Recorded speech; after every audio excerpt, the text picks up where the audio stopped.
what that refers to is the time at which our global oil production reaches a maximum.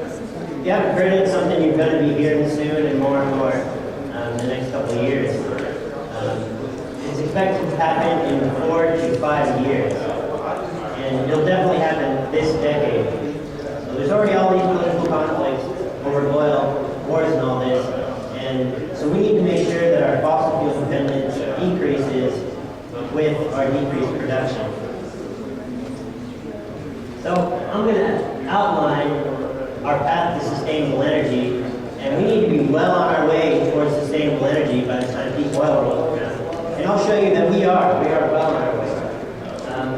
Technologies I'll talk about are plug-in vehicles, smart grid, renewable energy sources, and grid energy storage. And so starting with plug-ins, which as Ray mentioned, I've been spending a couple of years on. Transportation is not actually the largest consumer of energy. A lot of people think it is. Buildings are by far the largest consumer of energy. So something that buildings have that transportation does not is diversification in energy sources. And for cars, all we've got is gasoline and diesel. That's all the way. For the grid, we've got coal, natural gas, hydropower. Not all clean, but it's good to have diversified energy. And you might think, here, if I plug in my car, I'm just going to be switching from gasoline to coal and not getting any cleaner. Well, actually, you'd be getting a lot cleaner. And that's because you're going to be charging your car at night. Now, these coal power plants, like any power plants, they have to be able to meet a minimum power demand at any time, even in the middle of the night when nobody's using power, in case there's an emergency. And so they're spinning their turbines, running at low efficiency, wasting energy. So if you plug in your car at night, you're using energy that would have been wasted otherwise, and you're increasing the efficiency of the grid. Another concern people bring up is infrastructure. If everybody starts plugging in their cars, it's going to overload the grid. This is why the plug-in hybrids are so important, and both ones on top are plug-in hybrids. And the infrastructure is already here. We've already got gasoline infrastructure. You can fill up these and operate on gasoline alone if you really want to. But of course, you want to plug in. And what this graph shows, the curved line, red, shows utility factor, and the straight line shows time to charge for different ranges of driving. Now, what the utility factor is it shows how many percent of days of driving fall under a certain range. And so you can see 50 percentile falls at 28 miles. So even if you go up to 50 miles, you can charge overnight. But on average, the 28 miles takes 7.4 hours to charge on a 110 circuit. So this really isn't putting too much load on the grid, and it doesn't require any updates. No different than the power pulled by your toaster. Now, these two lines down here, you can see they're charging much faster. You'll be able to charge your car in just a couple hours. Now, if a bunch of people come home at the same time and plug in, then you start to run into issues like there's a neighborhood where everybody's keeping up with the Joneses. You have a lot of electric cars. You could overload some local transformers. And so that's where smart grid technology comes in. Now with smart grid technology, if people are plugging into the 220, they only need a couple hours to charge.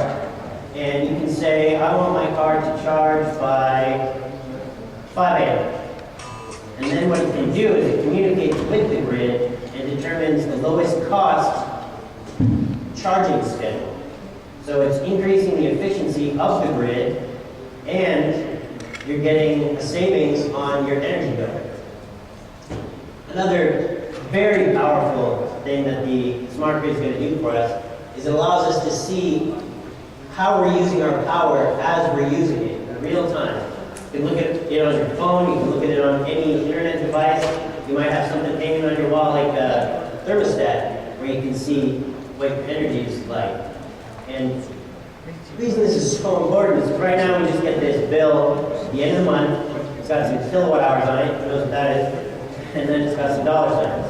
So we pay it and pretty much forget it. People see that even after they turn off all their lights and they're not using any appliances, that they're still using 500 watts, and that's around the average, then they're going to be like, what's up?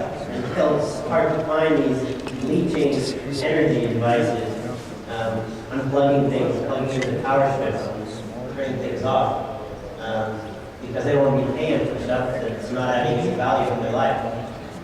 And another thing this is going to do is allows us to make common sense decisions. Somebody, instead of turning on the thermostat, might, put on a sweater, it's snuggie, or change their light bulbs to save some power if they actually see what difference that makes.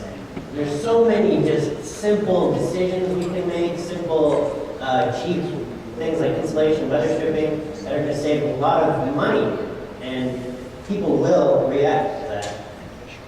And I actually am fortunate enough to live in an area where they're already rolling out smart grid technologies, but even if you don't have one of those utilities, you can already go to Google Power Meter website, and they'll link you to this thing, the TED 5000, the energy detective.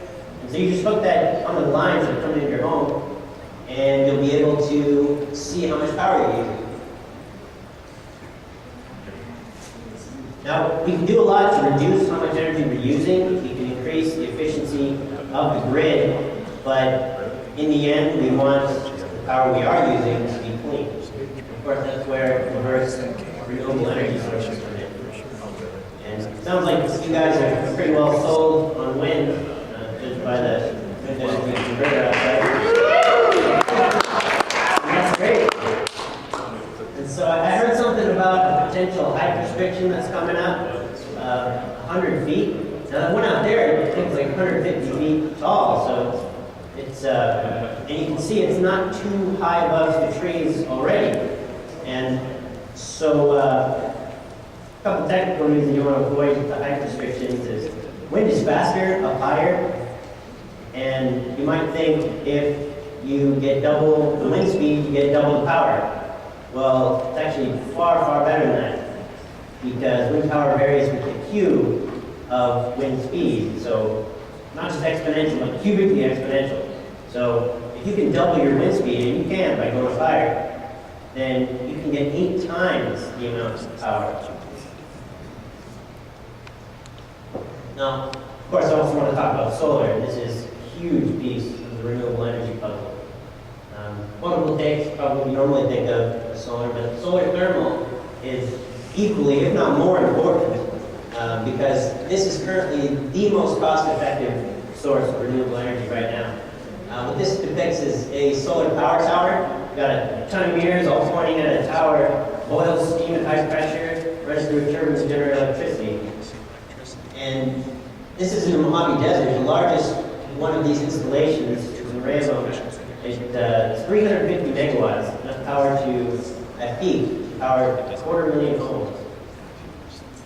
And wind actually comes pretty close to being cost competitive, and this does as well if it weren't for subsidies for fossil fuels. A key thing that I like, that I heard from a professor in California, more energy falls upon the earth in 1 hour than all of humanity uses in a year. So if we can just capture 1/10,000th of that energy, then we can meet all of our energy needs. Turns out that's actually a practical thing we can do that.